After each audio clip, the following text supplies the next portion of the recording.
भक्तों, हरे कृष्णा। आज हम सुनाने जा रहे हैं गीता प्रेस गोरखपुर कल्याण से पढ़ो समझो और करो से बहुत ही सुंदर हनुमान जी की कृपा से चर्म रोग से मुक्ति। मतलब जिन्होंने ये लिख के भेजा है तो उनको चर्म रोग था, तो वो अपना पूरा अनुभव लिख के भेजे हैं कि कैसे हनुमान जी की कृपा से वे चर्म रोग से मुक्त हो गए। और जो भी मतलब संकट है, जैसे हम सभी की अपनी अपनी समस्याएं अलग होती हैं, जरूरी नहीं कि सबको चर्म रोग हो, सबकी अपनी अपनी अलग समस्याएं होती हैं। तो वो सब उपाय करने से जो इसमें बताया गया करें तो सबका ठीक हो सकता है। तो मतलब जो भैया लिख के भेज रहे हैं वो है सन 1957 या 1957 में। वो हिंदी के स्नातक की छात्र थे। उन्हें दोनों पैरों में खुजली होने लगी, उसका प्रकोप बढ़ता गया। पैर टांग के जो बीच में संधि भाग यानी घुटनों में चर्म रोग यानी कि खुजली होती थी, जैसे ही खुजलाते जाते थे तो उसका पानी फैलता था, तो पूरे पैरों में बढ़ने लगा। वो इतना ज़्यादा परेशान हो गए, क्योंकि देखो जो आदमी की खुजली होगी तो खुजलाएगा, नाखून भी लग जाते थे, तो उससे और पानी रिसता था और उन्हें बहुत तकलीफ होती थी। उन्होंने बहुत से घरेलू वैद्य उपचारों किया, दिखाया डॉक्टरों को, तो डॉक्टरों ने कहा कि आपको ये एक्जिमा की बीमारी है, तो फिर ये धीरे धीरे ठीक होगी। तो जो उनके पिताजी थे, जो इनको बीमारी थी, वो एक सिद्ध ज्योतिषी थे। तो उनके पास एक मतलब एक व्यक्ति आए जो कि बहुत ही मानसिक रूप से परेशान थे। तो उनके पिताजी ने बताया कि उन दूसरे व्यक्ति को जो कि मानसिक रूप से परेशान थे, उनको बताया कि 40 दिनों का एक अनुष्ठान करो। पौष मास के अंतिम 20 दिन और माघ मास के प्रारंभ के 20 दिन में यानी 40 दिन हनुमान चालीसा का पाठ करो, नियम से करो। हनुमान जी की अनुकंपा और अनुभक्ति प्राप्त होगी। साथ ही हनुमान जी तुम्हें नहीं सूझ रहा उसका रास्ता सुझा देंगे।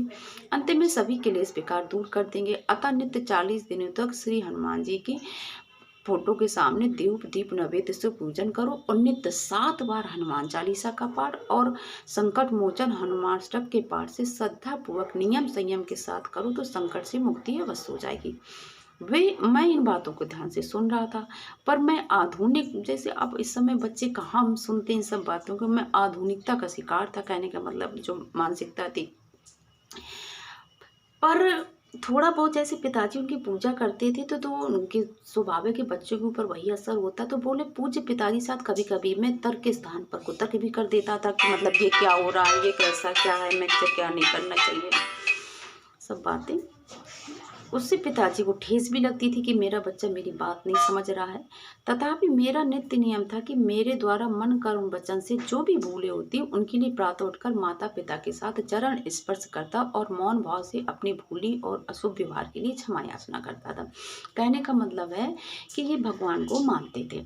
पिताजी सहृदय और दयालु थे, दूसरों का कष्ट अपना कष्ट मानते थे। अतः स्नेही जन कैसे कष्ट मुक्त हों इसके लिए नवग्रह उपासना, इष्ट देव उपासना आदि करवाते तथा अभावग्रस्तों की सहायता करते थे।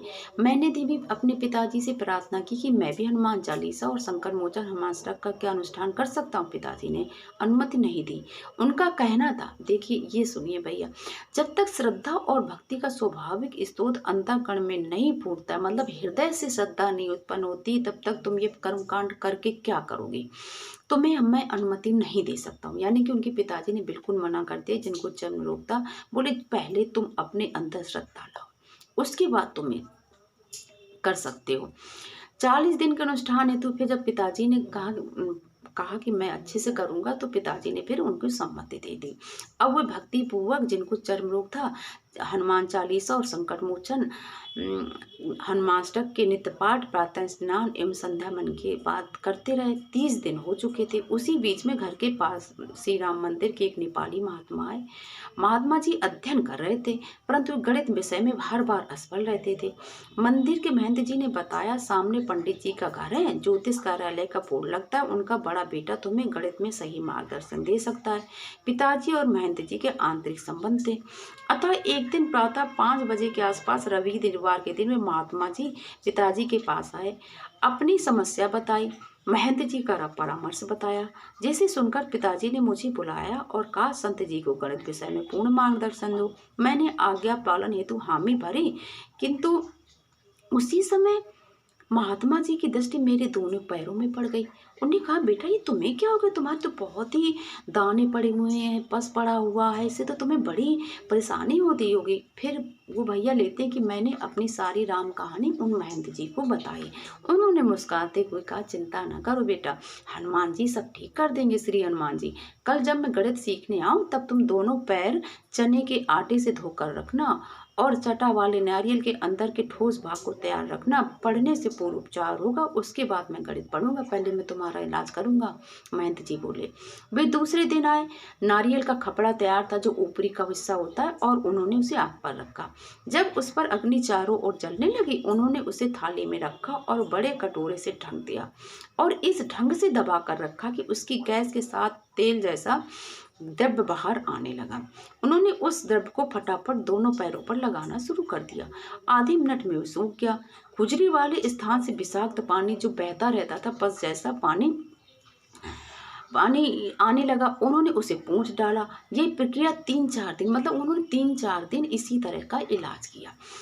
चली 5वें दिन से पैर अपने आप ठीक होने लगा। उनको बहुत आराम मिला। जिस दिन अनुष्ठान का 40वां दिन था, अब भाई आप लोग सुने, जिस दिन अनुष्ठान का 40वां दिन था, उस दिन मेरे दोनों पैर चर्म रोग से मुक्त हो गए। महात्मा जी ने भी निष्ठापूर्वक गणित को सीखा, क्योंकि वो जो भैया को चर्म रोग था उन्हें गणित बहुत अच्छे से आती थी। महात्मा जी को सिखाई और आशीर्वाद रूप में कहा कि ये सब श्री हनुमान जी की कृपा है, और मैं प्रत्यक्ष अनुभूति से गदगद था। पिताजी और मैं महात्मा जी के प्रति कृतज्ञ थे। मेरे पिताजी श्री हनुमान जी मेरे जीवन में सदा कृपानुभूति सुधा का पान करवाते रहते हैं। इस अमृत उपचार के द्वारा अनेक सज्जन लाभ उठा चुके हैं।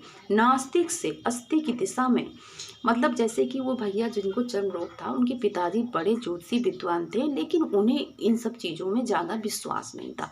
लेकिन देखिए एक चमत्कार, आप ये देखिए कि जब उन्होंने, उनके पिताजी ने कहा कि श्रद्धा भाव से करो हनुमान चालीसा, हनुमान संकट मोचन, तो उसी 40 दिन के अनुष्ठान के अंदर कोई संत महात्मा आते हैं इनसे गणित सीखने के लिए। ये एक, अगर आप देखा जाए तो एक ही हनुमान जी की प्रेरणा, प्रभु की कृपा है कि नहीं।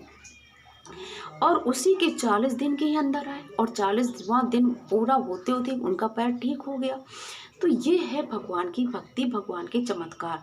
पिताजी का निष्कर्ष था कि श्री हनुमान चालीसा से व्यक्ति में विवेक होता है। जो हनुमान चालीसा का पाठ करते हैं, अर्थात सत्य असत्य का भेद खुलता है, जिससे उपासक असत्य को छोड़ता जाता है और सत्य को ग्रहण करता जाता है।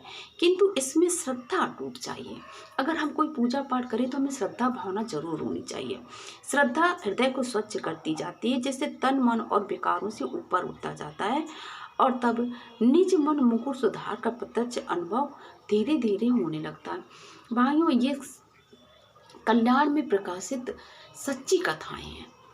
ये होती हमारे ऊपर प्रभु की कृपा। ऐसी प्रभु हम सब पर कृपा करें। हरे कृष्ण।